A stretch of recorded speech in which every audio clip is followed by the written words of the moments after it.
গন্ডাছড়া মহকুমা হাসপাতালে এক ব্যক্তির মৃত্যুতে চিকিৎসায় গাফিলতির অভিযোগ তুললেন মৃতের আত্মীয়রা। বুধবার বিকেল 4:30 নাগাদ গন্ডাছড়া মহকুমার ঠাকুরছড়া ইডিসি ভিলেজের বাসিন্দা লক্ষ্মীকান্ত চাকমাকে ভর্তি করা হয়। কর্তব্যরত চিকিৎসক তাকে ওষুধ দেন।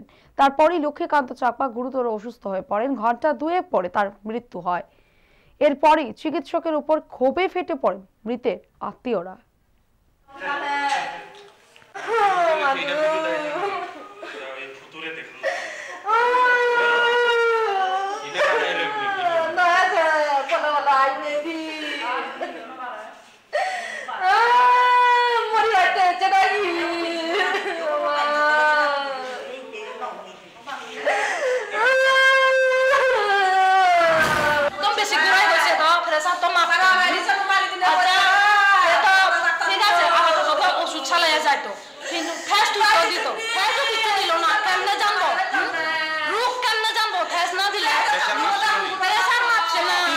না প্রেসারও মাপছে না। সাথে সাথে কি ডাক্তার আইছিল?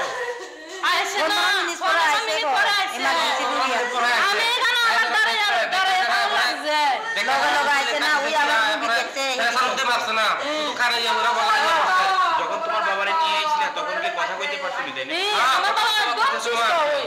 এক ভালো মতো কথা কইয়াও আইছে আমার বাবা। সকালে বালা ছিল, আমি সকালে গেছি নারায়ণপুর থেকে। আমি তো নারায়ণপুর থেকে সকালে গেছি। আমার বাবা বইয়া আছে, উঠোনে বইয়া আছে। আমার বাবা বালা হয়েছিল। থাকতে থাকতে একটু শ্বাসকষ্ট বেশি হয়েছে, খাসি হয়েছে, তারপরে শ্বাসকষ্ট বেশি হয়েছে। দেখা আমার নিচের উতু আছে, দেখা উতু লইয়া আমি এখানে